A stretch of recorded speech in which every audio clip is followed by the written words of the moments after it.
நம்ம அநேக நேரம் ஜெபம் செய்கின்றோம் என்று சொல்லுகிறோம். ஆனா எவ்வளவு ஜெபம் உங்களுக்குள்ளே மாற்றம் தந்தது? ஜெபிப்பது நமக்குள்ளே மாற்றத்தை உண்டாக்கும். தேவனை நெருங்க நெருங்க அவருடைய வெளிச்சம் நம் மீது அது பிரகாசிக்கும். அவரோடு உறவாட அவருடைய குணங்கள் நமக்குள்ளே பிரதிபலிக்குங்க. அநேகருடைய ஜெபம் வார்த்தைகளின் ஜெபமாவே இருந்து விடுவதனால அது அவங்க இருதயத்தை சுத்திகரிக்கிறது இல்ல. மாற்றத்தை கொடுக்கும் ஜெபம் உனக்குள் இருக்கிறதா? உன்னுடைய ஜெபம் உன் இருதயத்தை மாற்றுகிறதா? உன் அணைந்து போன தீபத்தை எரிய செய்யுதா? உன் கவலை துக்கத்திலிருந்து உன்னை விடுவிக்குதா? உன்னுடைய வேதனையான நேரங்களிலும் உன் முகத்தில தேவனின் சந்தோஷத்தை பார்க்க முடியுதா? உன் முகத்திலே தேவனின் வெளிச்சம் பிரகாசிக்குதா? யார் இயேசுவை நோக்கி பார்ப்பார்களோ அவர்கள் முகங்கள் பிரகாசிக்கும் என்ற பாடலை நம்ம பாடுவதுண்டு.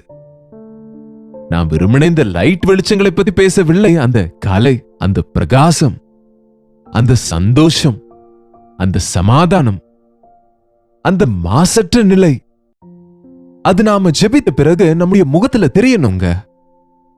நம்ம முகத்துல தனித்துவம் தெரிய வேண்டும். ஜெபிக்கிறவங்க தேவனுக்கு பிரியமானவங்க.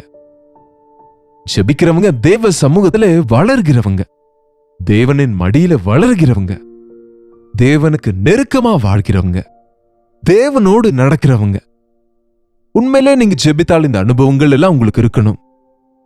உலகத்துல எல்லாரும் பிரார்த்தனை செய்வது போல அவங்கவுங்க தெய்வங்களுக்கு, கடவுள் எனப்படுறவங்களுக்கு நீங்களும் அதே நினைத்தால், ஞானம் இல்லாதிருந்தால் அது உண்மையான ஜெபமே கிடையாதுங்க. உனக்குள் தேவன் பிரியப்பட முடியுமா? உன் ஜெபத்தினாலே உனக்குள்ளே பரிசுத்தம் பிறக்குதா? உத்தமம் உண்டாகுதா? உண்மையா நீ வாழ முடிகிறதா? தேவனுக்கு பிரியமானவைகளை செய்கிறாயா?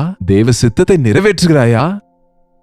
ஜபம் ஜபம் ஜபம் என்று சொல்லுகிறோம் தவிர மாற்றத்தை கொடுக்காத ஜபத்தினாலே, மாற்றமில்லாத வாழ்க்கையாலே பயன் என்ன இருக்கு சொல்லுங்க? நாம ஜெபித்தால், நாம மாறினால் இந்த உலகம் மாறுங்க. நாம மாற்றமடைந்தால் மற்றவங்களை மாற்ற முடியுங்க. மாற்றமடைந்த நீ ஜெபித்தால் உன் ஜெபத்தின் தாக்கம் பெரிய மாற்றத்தை உன்னை சுற்றி இருக்கிறவங்களுக்குள்ள அது கொண்டு வருங்க.